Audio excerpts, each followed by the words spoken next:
Today, I'm going to show you how to make pressed flowers and beveled glass into a one-of-a-kind creation. Hi, my name is Sarah. I'm a stained glass artist here in New Orleans, Louisiana, and I like to teach people how to make stuff.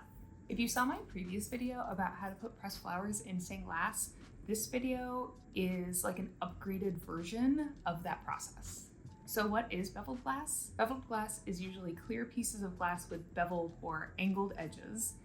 It's typically thicker than the normal sheet glass we use and has a lot of dimension and a lot of shine. This process is super versatile and can be used for things like necklaces, all the way up to bigger pieces, and things like doors and windows. So let's go over the supplies you will need for this project, and as always, everything is linked below in the description to this video. Okay, here are the supplies you'll need. I will go into more detail once we actually get into the tutorial part, but first thing you will need is your bevel. They come in lots of shapes and sizes. This is the one I am using today. The next thing you'll need is your piece of backing glass cut to perfectly fit your bevel. When choosing your backing glass, you're going to want to make sure you choose something that doesn't have a lot of texture, because you want it to sit as flush with your bevel as possible so you can really sandwich the flowers between those two pieces of glass. You will need your pressed flowers or leaves or whatever you are using in your piece. I keep them all in this box, it's a mess. It's fine. You will need 1/2 inch copper foil. This is a lot thicker than the normal foil we use for stained glass, but it will need to be very thick in order to sandwich these two pieces of glass together. You'll also need something to press the foil down with. You can use whatever you want. I use this little burnisher that I got like 5 years ago. You will need masking tape. This is gonna hold your two pieces of glass together while you're foiling. You also need rubbing alcohol and a little towel to clean your glass before we sandwich everything together to make sure there are no fingerprints and everything is nice and clean. For soldering, you're going to need a soldering iron. The most important thing is to make sure it has a temperature control. I also highly suggest getting a stand for your soldering iron. You will need some kind of flux. I like using gel flux. I keep mine in this little jar with a little brush so I can easily apply it to my piece. You will need solder. I use 60/40 solder for pretty much all of my projects, and this is the brand that I like the most. I like to keep a variety of jump rings on my soldering station. For projects like this, I like to make my own jump rings out of 16 gauge tinned wire. For finishing this piece off, you will need something to clean your flux off of your piece with. These pieces don't tend to be watertight, so I do not suggest cleaning it with soap and water under the sink. You'll want stained glass polish. This is the kind I use. There we go. For polishing your piece once it's soldered. You'll also want some kind of string or chain to hang your finished piece once it's all done. Okay, so I'm going to drop my camera down to my work surface and show you how to make this project. The first thing I like to do is lay out my two pieces of glass, my bevel and my backing glass. And then I take my pressed flowers and my leaves and all my stuff and start laying out where I think I want everything to go. The formula I use typically when making these is larger foliage in the back, then the main bigger flowers, which will be the focus, and then smaller filler flowers around that. You'll want to pay attention to the thickness of the flowers you're using, because if you use something really thick, it'll make your piece a lot thicker and any thinner flowers will move around inside the piece. You'll also want to make sure you're putting your flowers against the flattest side of your glass. Once you're happy with your layout, you can dump off the flowers. Sometimes I'll take a photo so I remember where everything is. And now we're going to get ready to clean the glass.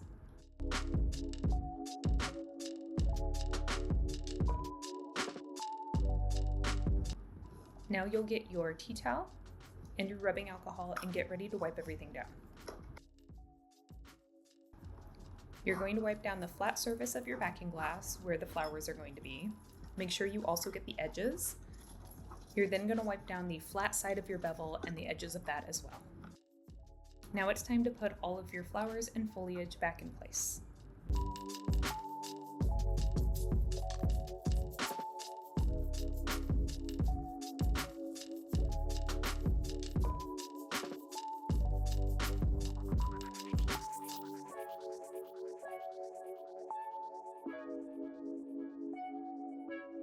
Once you're happy with your layout, you're going to take your bevel and place it flat side down, being careful not to disturb the flowers or get any fingerprints on the inside of it. Now you'll want to take that masking tape and rip it into long, thin strips that we're going to wrap around the two pieces of glass to hold them in place. Now very carefully pick up your two pieces of glass and keep it level so none of your flowers shift around. Now you're going to take your masking tape strips and secure those two pieces of glass in place. I typically put my masking tape top, bottom, side, side, but for this piece, because it's a large oval, I ended up using 8 pieces of masking tape to hold it together.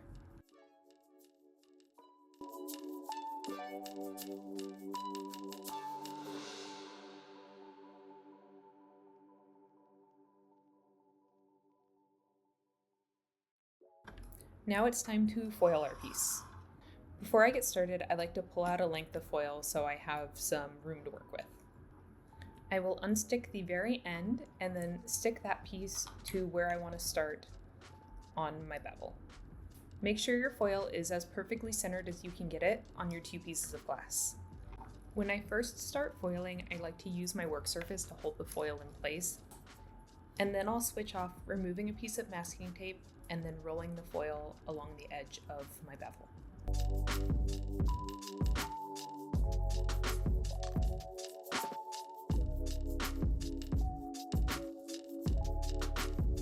When I get to the next piece of masking tape, I will pause and pinch the foil around my two pieces of glass.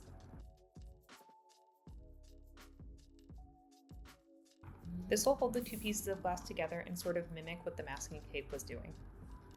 And now you'll just continue this process all the way around your piece, removing the masking tape as you go.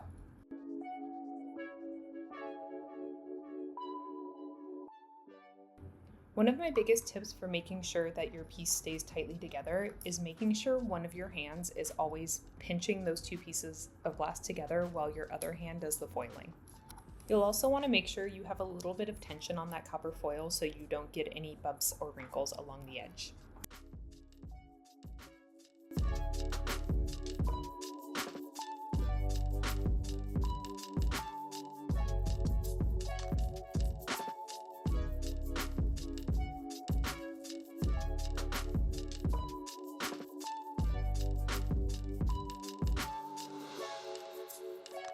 And once you've gone all the way around, you can snip the end. I usually overlap my copper foil about 1/2 inch to make sure there are no gaps. Before I go in with my burnishing tool, I use my fingers and just kind of pinch down anything that's still sticking up. You'll take your burnishing tool and just run it along the edge, the front, and the back, making sure to smooth down any wrinkles in the copper foil. You shouldn't have to press too hard when doing this process. The point of burnishing is to make sure that every little bit of that copper foil is stuck to the glass.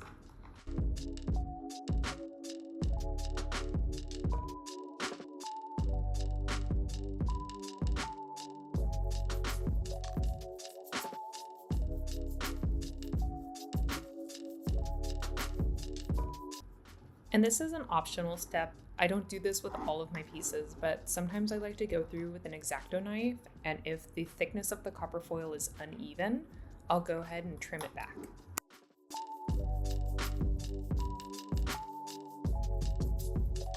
The most common place I do this is where the two ends of the copper foil overlap. Typically one side will stick up and have a little right angle, and I'll just cut that off to be more even with the rest of the foil. It makes the solder look more seamless when we're finished.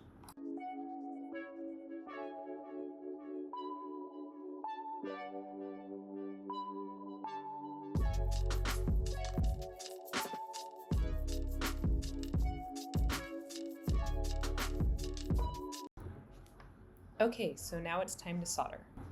The first thing you're going to want to do is take your flux and brush that all over the copper foil. The flux is going to make the solder adhere to the copper foil. Try to get a really even coating of flux on here. You don't want it like dripping down the edges. When I solder, I like to keep my spool of solder in one hand and my soldering iron in the other. I always make sure to clean the tip of my soldering iron before I get started. I also keep my soldering iron at 410 degrees Celsius or 707 degrees Fahrenheit. The key to soldering a piece like this is doing little tapping motions with a bead of solder on the tip of your soldering iron. The first pass I do is always to build up a good layer of solder, and don't worry if it drips over the edge. Continue tapping those beads of solder until the entire front of your piece is covered.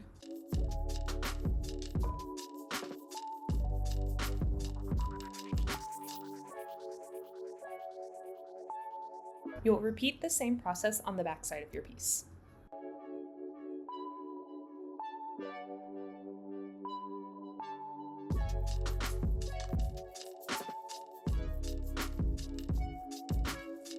For covering the edges, I like to use the solder drips instead of picking up new solder from the spool.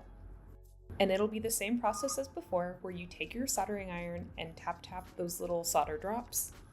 The only difference is you have gravity working against you now, so you're going to want to try and keep your piece as level to your work surface as possible. And be aware that this solder, when melted, is liquid and will flow like liquid, so be mindful of where you keep your hand so you don't get hot solder dripped onto your fingers. If you reach a spot that doesn't have any solder drips, just pick up solder from your spool like you did before.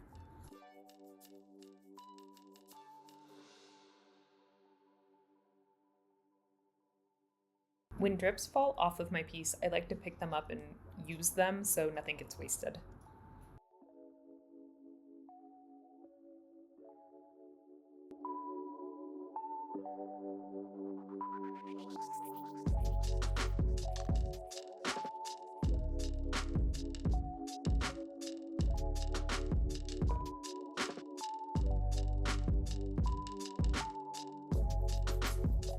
See any nubs or pieces sticking out on your piece, you can just tap them with your soldering iron and melt them down. Oftentimes between steps, I'll take my finger and just run it along the solder to make sure there's nothing weird sticking up. Now we're going to make another pass along the front and the back of the piece. You're going to move quickly just to smooth out the solder that we tapped on before. If you hold your soldering iron in one place for too long, you're going to melt the solder too much and it's going to run down the sides, and you're going to have to repeat the step a couple of times.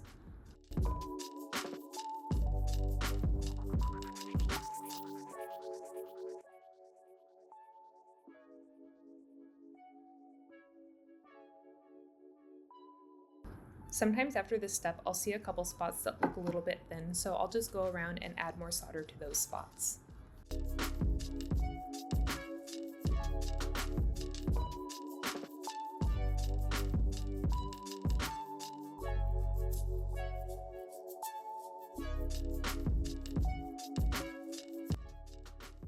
Now it's time for maybe the hardest step in this process, and that's adding the jump ring. For pieces like this, I like to make my own jump rings since there aren't any intersecting solder lines. I can create jump rings with more surface area to hold the weight of the piece better.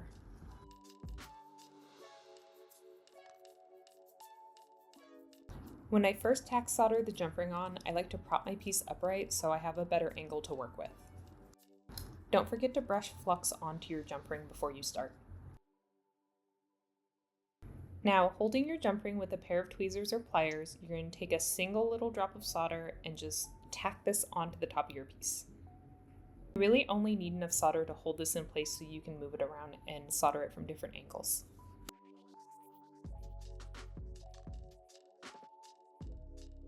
And now you're just going to go through and build up solder along all the edges of your jump ring to really secure it to the piece.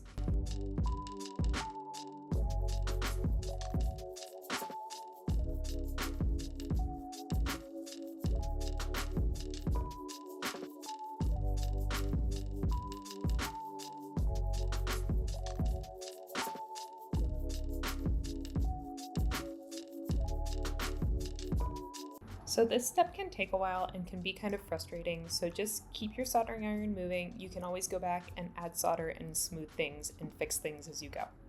If at any point you feel like your glass is getting too hot, you can set it down for a few minutes for it to cool off and come back to it.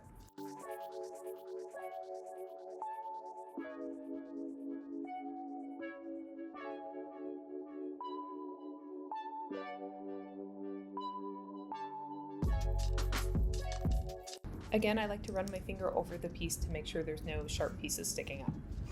In this case, the end of the wire was still poking out, so I took a couple more pieces of solder just to smooth it out.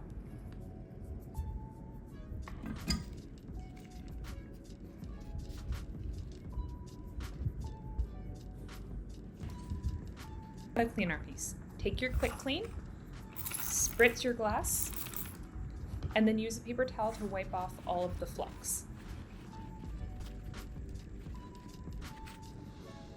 And now we're gonna polish. Make sure you give your polish a really good shake before you get started. A bit of your polish onto your tea towel and kind of smush it around so it absorbs a little bit. Now you're gonna wipe the wet polish onto all of your solder lines, making sure to really scrub the front, the back, and the sides. You'll also want to make sure to wipe down the glass on the front of the back of your piece because the polish will clean off anything that's left over and also leave a protective layer.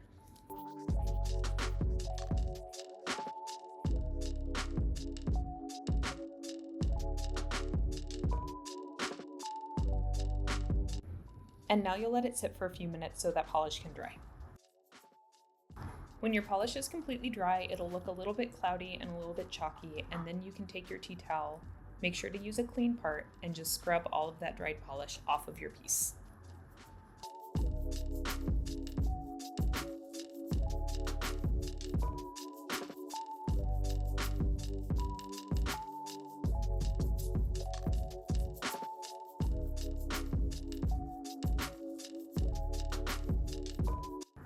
When you've gotten all the polish off, your solder lines in your piece should be beautiful and shiny and reflective.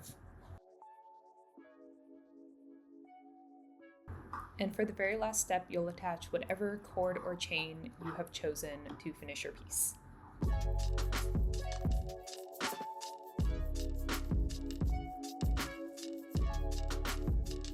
And here's how our finished project turned out.